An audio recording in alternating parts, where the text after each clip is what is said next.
நண்பர்களே, நம்ம ரஷ்யா கேன்சருக்கான புதிய மருந்து ஒண்ணு கண்டுபிடிச்சிருக்காங்களாம். அதை 2025 தொடக்கத்துல அவங்க நாட்டு மக்களுக்கு இலவசமாகவே கொடுக்க போறாங்களாம். இதை பத்தி உங்களுக்கு ஏற்கனவே தெரியும் நினைக்கிறேன். நான் தான் லேட்டு போல. ஆல்ரெடி எல்லா நியூஸையும் போட்டு துவச்ச நியூஸ் தான். ஆனாலும் நம்ம பார்க்க போறது உண்மையிலேயே இந்த மருந்து வேலை செய்யுமா, இது கேன்சரை குணப்படுத்துமா, நம்ம உலகத்துல ரஷ்யா மட்டும்தான் அந்த கேன்சருக்கான மருந்து தயாரிக்கிறதுக்கு போராடுறாங்களான்னு சொல்லி கேட்டா இல்ல. உலகத்தில் உள்ள பல நாடுகள் இந்த மருந்தை கண்டுபிடிக்கிறதுக்காக தீவிரமான ஆராய்ச்சியில இறங்கியிருக்காங்க. அதுல USA, UK, China, France, German மட்டும் இல்லாம ஒரு சில யூரோப் கண்ட்ரிஸ் கூட இந்த மருந்தை கண்டுபிடிக்கிறதுல நிறைய ஸ்டேஜஸ் தாண்டிட்டாங்க. இதுல பல நாடுகள் ஆர்டிபிஷியல் இன்டெலிஜென்ஸை கூட பயன்படுத்தி ஆராய்ச்சிகளை நடத்திட்டு இருக்காங்கன்னு கூட சொல்றாங்க. ரஷ்யா மாதிரியான பல நாடுகள் ஏன் இந்த கேன்சர் மருந்தை கண்டுபிடிக்கிறதுக்காக இவ்வளவு செலவு பண்றாங்க தெரியுமா? நம்ம உலகத்துல போன வருடத்துடைய கணக்கெடுப்பின்படி கிட்டத்தட்ட 9.7 மில்லியன் மக்கள் கேன்சர்னால இறக்குறாங்களாம். அதையே உங்களுக்கு புரியுற மாதிரி சொல்லணும்னா, நம்ம இந்தியாவில ஒரு வருடத்துக்கு கிட்டத்தட்ட 2,26,000 பேருக்கும் மேல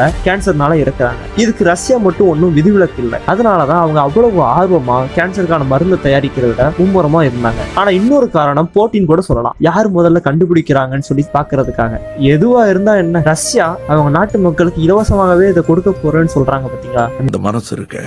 அதான் கடவுள். உலகத்துல அதிகமான மக்கள் lungs, breast, colon and rectum, liver, stomach மாதிரியான இடங்கள்ல உருவாகிற கேன்சர்னால இறக்குறாங்க. இதுல அதிகமான கேன்சர் உருவாக முக்கியமான காரணம் யார் தெரியுமா? குடிப்பழக்கமும் புகைப்பிடித்தல் பழக்கமும் தான். அதெல்லாம் இருக்கட்டும், இந்த பழக்கம் எப்படி கேன்சரை உருவாக்குதுன்னு தெரியுமா? நம்ம உடல் ட்ரில்லியன் கணக்கான செல்களால் உருவானது. ஒவ்வொரு டைமுக்கு ஒருக்க ஒவ்வொரு செல்லும் உருவாகி இறந்துகிட்டே இருக்கும். இந்த ஒரு சுழற்சியான நிகழ்வு நம்ம செல்களுக்குள்ள உள்ள டிஎன்ஏல மெமரியா ஸ்டோர் ஆயிடும். ஏதாவது ஒரு டைம்ல செல் டிவிஷன்ல ஏதாவது எரர் நிகழ்ந்தாலோ இல்லனா எக்ஸ்டர்னல் ஃபேக்டரா புகைப்பிடித்தல், யூவி ரேஸ், ரசாயன மாதிரியான காரணிகளால டிஎன்ஏ டேமேஜ் ஆகி செல்கள்லாம் மியூட்டேட் ஆக ஆரம்பிக்கும். இந்த மியூட்டேஷன் ஒண்ணு சூப்பர் ஹீரோலாம் ஆக்காது. இந்த மியூட்டேஷன் நிகழ்ந்துச்சுன்னா உங்களுடைய செல்கள் கட்டுப்பாடே இல்லாம உருவாகிக்கிட்டே இருக்கும். இதனாலதான் கேன்சர் கட்டிகள் கூட உருவாகுது. ஆனா கட்டிகள் வந்தாலே பயப்படணும்னு அவசியம் இல்லை. நம்ம உடல்ல அப்பப்போ கொழுப்பு கட்டிகள் கூட உருவாகும். ஆனா இது பரவலாம் செய்யாது. அதுவே கேன்சர் கட்டியா இருந்துச்சுன்னா நம்மளுடைய ரத்த ஓட்டத்துல கலந்து உடல்ல எந்த பகுதிக்கு வேணாலும் பரவலாம். இந்த இடத்துல